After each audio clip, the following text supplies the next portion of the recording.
Olá, pessoal. Meu nome é Giovana e hoje eu e meu grupo vamos apresentar nosso trabalho sobre agroflorestas e os impactos químicos no solo.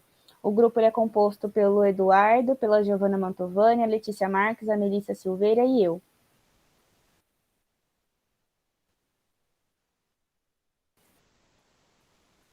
Oi, gente, eu vou falar sobre o que é o sistema de agrofloresta, que também conhecido pela sigla SAF, é uma forma de uso da terra na qual se resgata a forma ancestral de cultivo, combinando espécies arbóreas, lenhosas como frutíferas ou madeireiras com cultivos agrícolas ou animais. Essa combinação pode ser feita de forma simultânea ou em sequência, trazendo benefícios econômicos e ecológicos. A agrofloresta é um sistema de uso da terra que vem sendo praticado por milhares de anos por agricultores no mundo todo, mas recentemente também tem sido desenvolvida como uma ciência que se compromete a ajudar agricultores a incrementar produtividade, rentabilidade e sustentabilidade em suas terras. E também é um método de produção que imita a natureza, o que a natureza faz normalmente, com o solo sempre coberto pela vegetação, muitos tipos de plantas juntas, umas ajudando as outras e sem problemas com praga ou doenças, dispensando o uso de venenos também. E nos sistemas agroflorestais, encontramos uma mistura de culturas anuais, árvores perenes e frutíferas leguminosas, além da criação de animais e a própria família de agricultores em uma mesma área. Oi, gente, é a Giovana de novo. Eu vou falar um pouco sobre a química do solo, né? O solo ele é constituído de camadas, de compostos minerais e orgânicos, com diferentes espessuras, que constituem o chamado perfil de intemperismo. O conhecimento dessas propriedades físicas e químicas e mineralógicas do solo, elas podem nos auxiliar, né, na adoção do melhor manejo do solo, que é o que a gente pretende que o nosso trabalho sobre agroecologia e os impactos no solo. O solo, como um sistema tridimensional com diferentes constituintes na fase sólida, ele apresenta um grande número de propriedades químicas próprias. A superfície específica, ela é a superfície das partículas por unidade de peso. A superfície específica, ela determina a amplitude das reações entre a fase sólida e as fases líquidas e gasosas. E isso varia em função do tamanho e do tipo dos minerais.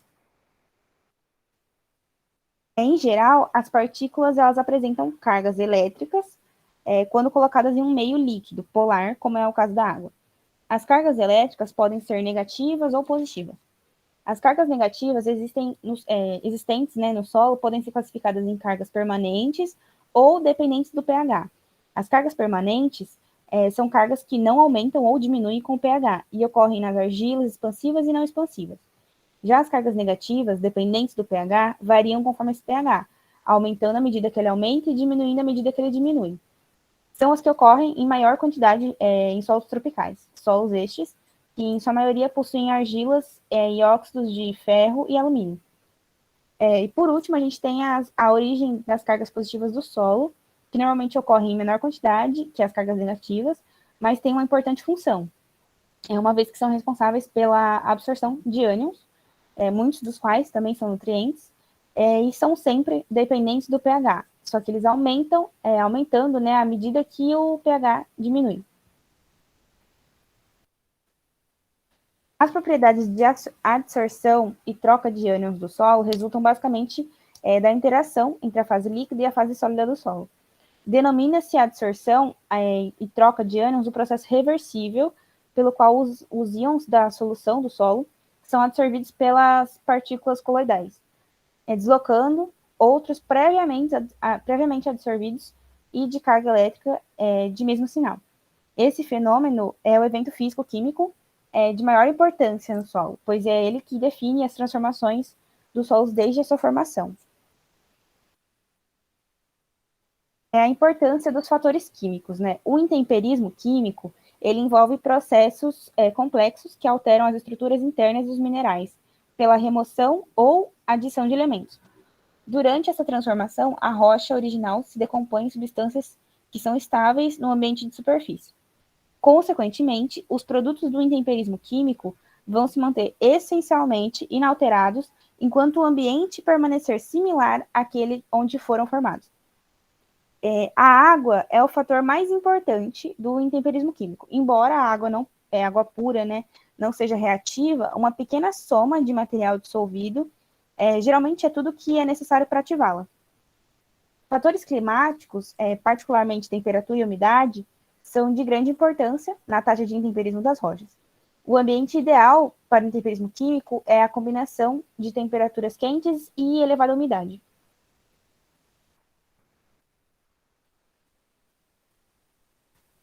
Bom, pessoal, meu nome é Eduardo. Hoje eu falo um pouco com vocês aí sobre os impactos, né, na implementação do sistema agroflorestal no solo.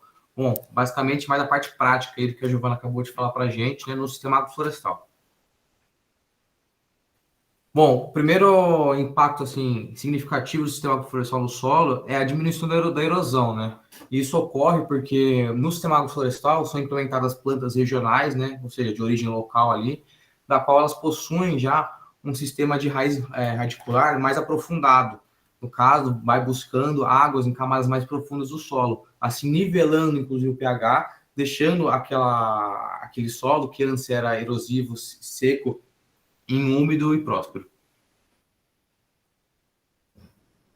Bom, outro fator significativo na implementação do sistema florestal no solo é o aumento da biodiversidade do solo, né? Basicamente, a pluralidade da biota do solo. Isso é a maior pluralidade entre anelídeos, fungos, bactérias e protozoários. Vai lembrar o rizóbio, né? Que é uma bactéria importante fixadora de nitrogênio no solo, que ajuda no crescimento radicular também das plantas, né? Além de ajudar na desenvoltura e fisionomia da planta. Bom, com isso a gente pode concluir então, né, que o sistema agroflorestal no solo ele resulta numa maior fertilidade, numa maior produtividade e, contudo, numa maior conservação. Um grande exemplo de um sistema agroflorestal que ocorreu aqui no Brasil foi de um dos pioneiros da agrofloresta, que é o Ernest Gold, que transformou a fazenda Fugi da Terra Seca na fazenda Olhos de Água, né, conseguindo reviver nascentes e rios que antes tinham sido secos. Fora que, pela região e pelo trabalho que se deu, para conseguir concluir todo esse processo, o Ernest Roche ficou conhecido como o principal exemplo do sistema florestal implantado no mundo, né? Onde ele tirou de uma terra seca e erosiva muita vida e muita prosperidade. Eu sou a Melissa e agora a gente vai fazer uma análise comparativa do método de plantio convencional. Bom, a agricultura convencional, ela é uma das atividades mais impactantes ao ambiente na atualidade. E aí, em contrapartida, surgem as agroflorestas, ou os sistemas agroflorestais, buscando suprir a necessidade da recuperação de áreas degradadas juntamente à produção sustentável. Sendo assim, segue as comparações. A monocultura versus a policultura.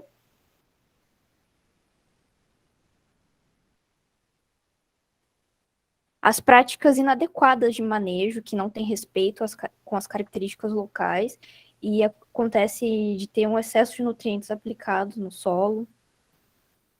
Vezes as práticas que visam se assemelhar ao ecossistema natural de cada localidade. O controle fitossanitário com agrotóxicos versus o controle biológico de pragas. Ou também pelo uso consorciado de plantas atrativas ou repelentes. No caso, um exemplo seria o cravo. O uso de plantas geneticamente modificadas, no caso os transgênicos, versus as sementes crioulas e orgânicas. E agora eu vou falar um pouco sobre as vantagens da implantação da agrofloresta. Bom, além dessas vantagens que já foram comentadas, temos a recuperação de áreas degradadas e conservação da biodiversidade, além de diminuir o desmatamento, a desertificação, a poluição no solo, na água e no ar. Eles não vão estar produzindo resíduos pelos insumos químicos, justamente porque o produtor ele vai ter uma independência com a agrofloresta.